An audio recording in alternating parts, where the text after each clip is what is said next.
you want to find your clavicle, which is right where the shoulder bones come together at the base of your neck, and you've got kind of this little hollow right here. And this is going to be basically your front neck center point. So measure from here down to your waist string, and make sure your waist string is in the right spot. So take your end here, place it right here in the hollow, measure down, don't follow the curves. And so this is across the shoulders from bone to bone. So you know where you've got your joint here on the end, you've got kind of a bone that sticks out. So you want to measure it from bone to bone across the front.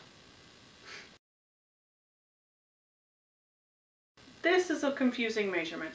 So what we're measuring is we're measuring the distance between the clavicle and the side of your neck. This is going to impact your front neck curve, whether or not it's going to be too high or just right. We're going to take a measurement that will allow us to draft a good angle so that it'll allow the neck to be at the right curve. So take your end of your tape, place it here against the side of your neck.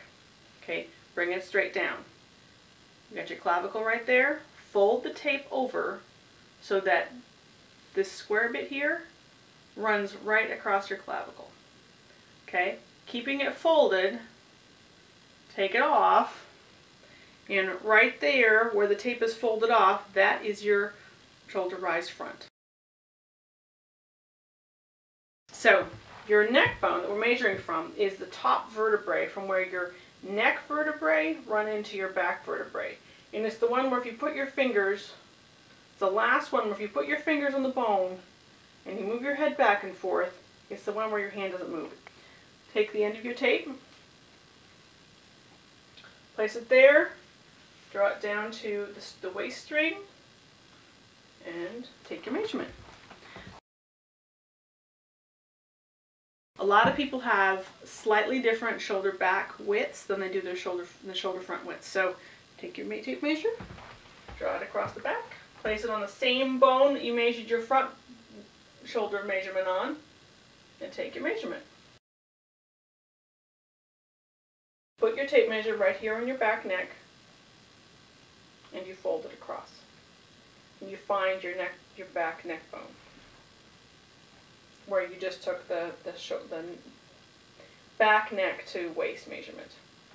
Now, if you have a hard time taking this measurement, you can just use like 1 inch for an adult, or about 1/2 to 3/4 for a child. Most people, it runs about 1 inch to 1.5 inches. So if you're like, I can't take this measurement, just use 1 inch, and then you can just adjust it when you do the fitting. This is really a man's measurement.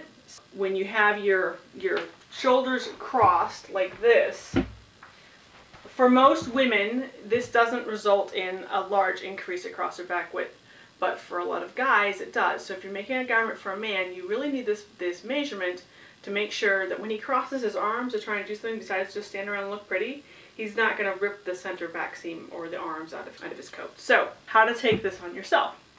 This is tricky, but we're going to start by having the tape measure across your shoulders. Then cross your arms like this. Take the tape measure, have it be on one side. We're gonna use basically the base of the arm right there. So we're measuring from one armhole to the other across the back. So you pull it tight, arms crossed. There you go. You can see how I've got my arms like this. Yeah. You take your measurement.